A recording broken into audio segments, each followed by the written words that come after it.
ঝাড়খণ্ডে ফেরিওয়ালার মৃত্যু ঘিরে রাজ্য সড়ক ও ট্রেন অবরোধ। মুর্শিদাবাদের পুলিশ সুপার ও জেলা শাসকের উদ্যোগেই অবরোধ উঠে যায়।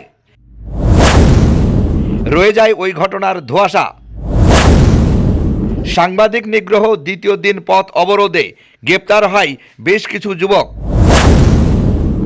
এখন প্রশ্ন, ওই ঘটনায় মুজিবুর রহমানের ভূমিকা ছিল কেমন? শুনুন প্রতিবেশী ও তার মায়ের মুখ থেকে। ব্যবহার ভালো, মানুষের কোনো বিপদ আপদে তাদের সাথে থাকে, দেখা করে, সবকিছুতেই করে, ভালো করে ছেলে। ওর মতন ছেলেই তো নাই। কিন্তু কোনো অশান্তিতে মানুষের কোনো দিন কোনো ইয়াতে ঝামেলা হয় কি লাগিয়ে দিই, এইসব কোনো অশান্তিও করে না। কিন্তু ব্যবহার ভালো ছেলে, খুব ভালো ছেলে, শান্তশিষ্ট, ঝয় ঝামেলা করে না, কারোর তিনে তারে যায় না, সকলের লেগে ভালো লেগে গেছে। সে দেখ ফেসি গেল। কোথায় দেখেছিলেন? মতিউর রহমান তখন 12:30 বাজে।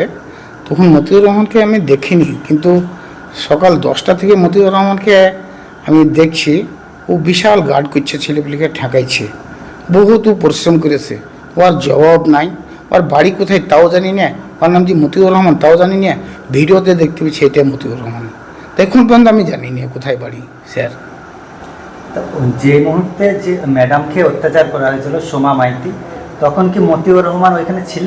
না না, মতিউর রহমান থাকলে তো এই দুর্গতিটা হইত না, এত বেইজ্জত ম্যাডাম হইত না।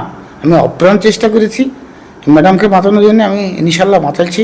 আমি বাঁচাইনি, আল্লাহর তরফ থেকে যাক আমাকে হেদায়ত করেছিল। কীভাবে আল্লাহ পাক বাঁচাইছে তা আমি এখন ভাবতে পারছি না। কিন্তু মতিউর রহমান সেই টাইমে 12:30 বাজে মনে হয় জুম্মা বাজছিল, নামাজ পড়তে ঢুকেছিল।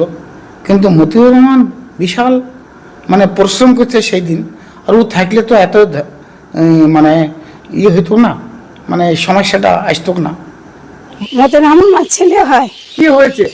কি হয়েছে? ও তো কোনো ঝোর জামাতে কিছু থাকে না, ভালো কাজে তো থাকে সব সময়। তো আর কোনো আনাজকে আনতে গিয়ে ছাড়াইতে গেছে, দিয়ে ওকেও ধরেছে। কী কারণে ধরেছে, কেন ধরলে আর কই ফুটলি বল। কারণ আমার ছেলেটা যদি কোনো একটা ফুটেজ আপনারা দেখতে চান, একটা যদি কোনো প্রমাণ পান, আপনারা যা শাস্তি দেওয়ার নেব। কিন্তু আমার ছেলে কোনো দিকে কিছু থাকে না, ভালো ছাড়া কেউ বলতে পারবে না। আমার ছেলের রিপোর্ট একটাও খারাপ দিতে পারবে না। তো এটা আপনারা যেটা ভালো সেটা করে দেন। আমরা হাইকোর্ট সুপ্রিম কোর্ট যেখানে ইচ্ছা সেখানে যাবো। কিন্তু আর কৈফত মায়ের বদল মার চায়। আর এত যে মার দিলে ওরা সে কৈফত আমি নেবই। ছেলের মা, আমি বলছি মতিউর রহমানের মা। আপনারা তদন্ত দাবি করছেন? হ্যাঁ, আমরা তদন্ত দাবি করছি, তদন্ত চাই। যেখানে তদন্ত করে দেখাবেন আমাদেরকে। মতিউর রহমান যদি কোনো দোষী হয় তার তদন্ত দাবি করছেন আপনি? হ্যাঁ, আমি তার তদন্ত দাবি করছি। আর মতিউর রহমান যদি কোনো রকমের দোষী না হয়, তাই আর শাস্তি দেবো। আমি শাস্তি চাই। যারা যারা এরকম করেছে, যেখান থেকে করেছে, তাদের শাস্তি দিতেই হবে। আপনার বাড়ি বা ব্যবসা প্রতিষ্ঠানকে মনোমুগ্ধ করে সাজাতে আজই আসুন অঞ্জলি হার্ডওয়্যারে। এখানে নামি দামি কোম্পানি টাইলস, মার্বেল ও গিজার, শাওয়ার ও স্যানিটারি পণ্যগুলি ন্যায্য দামে পাওয়া যায়। ঠিকানা হরিহরপাড়া পার হাউসের নিকট, মুর্শিদাবাদ।